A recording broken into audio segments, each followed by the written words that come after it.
Assalamualaikum warahmatullahi wabarakatuh. Nama saya Muklis MPD. Saya alhamdulillah pada hari ini masih dikatakan sebagai Kepala SD Negeri Cigauling.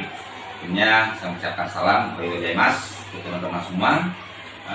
Pada tahap ini saya akan melakukan perimbasan terhadap AKM, guru pembelajar seri AKM yang telah saya ikuti kepada teman-teman, khususnya kepada guru di tempat saya mengajar.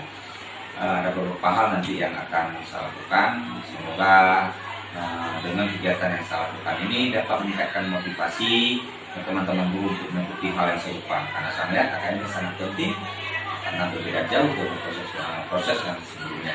Ini yang saya sampaikan. 1, 2, 3, come on. Assalamualaikum warahmatullahi wabarakatuh. Salam guru hebat, salam guru pengajar untuk kita semua. Perkenalkan, nama saya Muklis MPD, BPK di SD Negeri Cigauling. Pada hari yang berbahagia ini kita akan melihat bagaimana proses masuknya ke proses ke seri asesmen kompetensi minimum dan apa yang kita dapatkan setelah kita masuk dan belajar guru pembelajar seri AKM.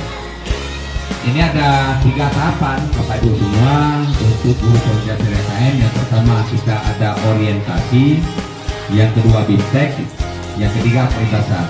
Di BIMTEK nanti kita akan mendapatkan banyak ilmu, termasuk kuis itu yang mengajarkan kita. Ya, di kuis tersebut, di BIMTEK tersebut banyak ilmu kita dapatkan tentang apa itu AKM dan bagaimana kita melihat dan membuat soal-soal. Pertama kita lihat apa itu organisasi. Pada saat ini peserta akan mendapatkan pemahaman terkait latar belakang, tujuan umum, kebijakan dan alur program daripada AKM. Nah, kita lihat pentingnya ASN dan formal. Yang pertama, kesakapan APA 21 AA kecil, tapi lebih kepada proses. Jika pada sebelumnya antara si A dengan si B, katakanlah kita pada waktu tertentu kita menginginkan dia bisa menghitung 1 sampai 10. Tetapi di AKM ini tidak demikian. Ada survei karakter tadi yang kita lihat juga terkait dengan soal-soal literasi dan numerasi. Jadi menanggapi kondisi tersebut, reformasi asesmen ini mendorong peningkatan kualitas pengajaran pemetaan untuk pendidikan secara menyeluruh dibutuhkan. Jadi antara satu sekolah, antara satu daerah dengan sekolah lain dengan daerah lain itu tentu berbeda. 6 dimensi. Yang pertama bertakwa kepada Tuhan Yang Maha Esa.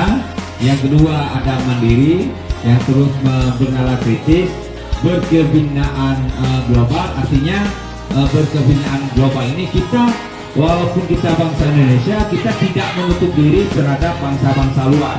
Namun demikian kita membutuhkan filter yang kita sesuaikan dengan budaya ketimuran, khususnya budaya bangsa kita.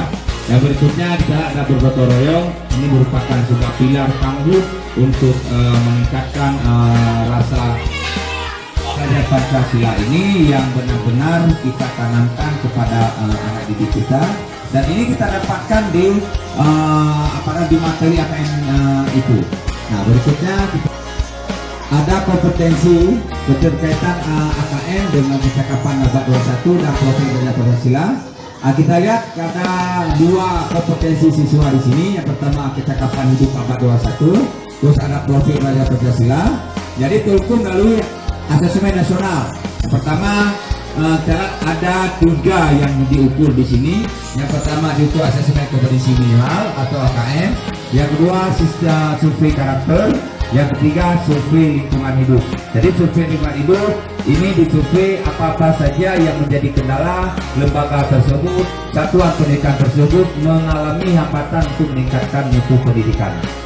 Nah, diarahkan ketika kita mengikuti ini tidak harus selesai 1 hari, 2 hari, tetapi ada materi-materi yang di sini yang perlu kita pelajari. Terus ada rangkuman-rangkuman, terus kita mengikuti kuis.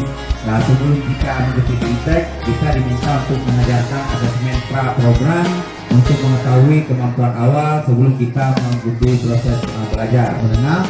Mutu satuan pendidikan nilai berdasarkan hasil belajar siswa yang mendasar, yaitu literasi, numerasi, dan karakter. serta kualitas proses belajar mengajar dan iklim satuan pendidikan yang mendukung pembelajaran.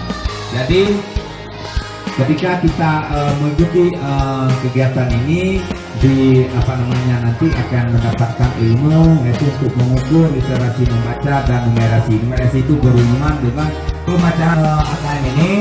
Ya, jadi akan menghasilkan informasi untuk memantau perkembangan dari waktu ke waktu secara kontinuitas antara kelompok sosial, ekonomi, kesatuan antara sekolah negeri dengan sekolah swasta. Jadi di sini betul-betul diukur adalah kompetensi minimalnya di satuan pendidikan. Yang kedua, AKM ini menunjukkan apa yang seharusnya menjadi tujuan sekolah. Jika sebelumnya antara satu sekolah, antara satu guru dengan guru yang lain itu tujuannya copy paste, tetapi tidak melihat kompetensi kompetensi minimal dari siswa tersebut. Karena antara satu siswa dengan siswa yang lain memiliki tingkat intelijensi, memiliki tingkat kecerdasan yang berbeda. Di sini kita akan melihat bagaimana proses sehingga tercapai pada tujuan tersebut.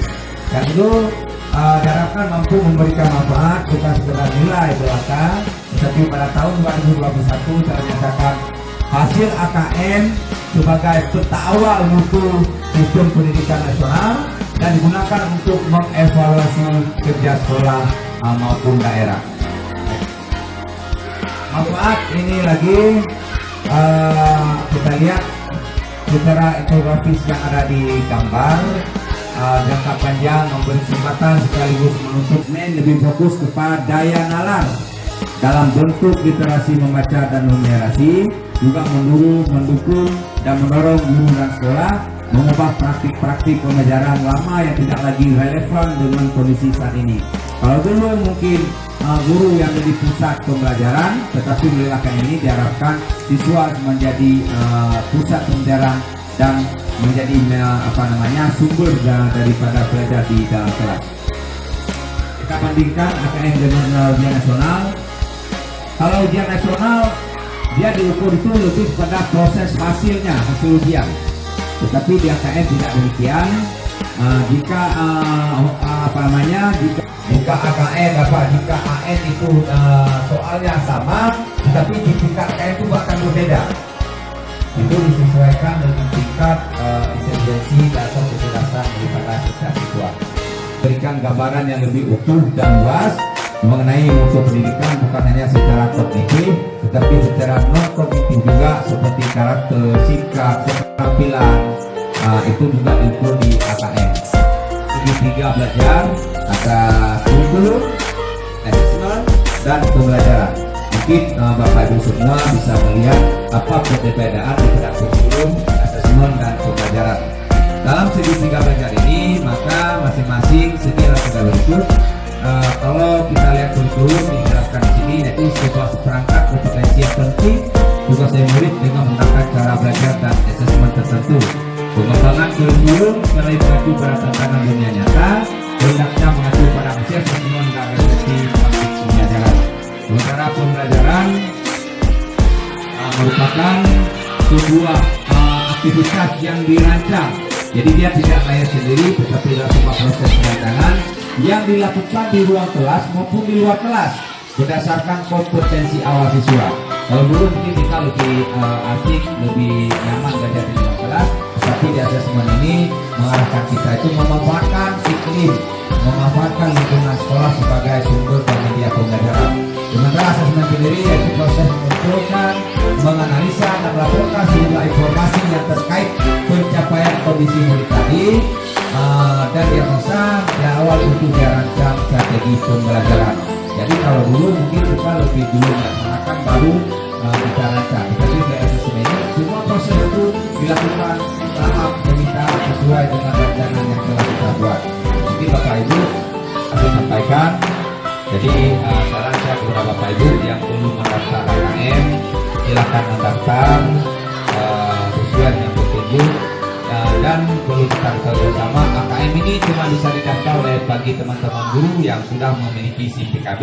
Bagi teman-teman guru yang belum memiliki SIM PKB, boleh menghubungi Dinas Pendidikan bidang guru dan tenaga pendidikan untuk menanyakan hal-hal untuk bagaimana mendapatkan SIM PKB. kita isi nomor KG kita pada SIM PKB, terus kita isi password yang benar, kita klik masuk, kita tunggu sebentar, maka Bapak Ibu sekalian akan dibawa ke halaman ini. Ya, kita lihat ke bawah. Nah, coba turunkan dulu. Nah, di sini klik selengkapnya. Klik selengkapnya, kita tunggu sebentar. Ini kita masuk ke seri belajar AKM. Ini menandakan kualitas internet yang kurang bagus. Jadi nanti ketika Bapak Ibu masuk dan belajar untuk seri AKM, pastikan jaringan internetnya pada posisi yang sangat bagus. Ini kan sebuah halaman menggambarkan saya telah mengikuti tahapan-tahapan untuk AKM, seri belajar AKM. Yang pertama kita bergabung dulu ke grup Telegram resmi Grup Pembelajar. Kita klik di sini, silakan klik. Nah, setelah kita klik, terus kita bergabung, ya, klik bergabung. Nanti kita akan dibawa ke halaman Telegram. Nah, kita back bergabung. Setelah ketika kita telah mengikuti kegiatan, kita bisa cek sertifikat. Kita cek sertifikat di sini, diklik di sini. Nah, sekarang Bapak Ibu saya pikir sudah memahami bagaimana tahapan-tahapan masuk ke seri AKM. Ini menampakkan bahwa saya telah mengikuti tahapan-tahapan AKM, tinggal lagi untuk memasukkan video pengimbasan. Ini yang dapat saya sampaikan. Terima kasih banyak untuk teman-teman guru hebat semua. Salam guru pembelajar. Selamat siang. Assalamualaikum warahmatullahi wabarakatuh.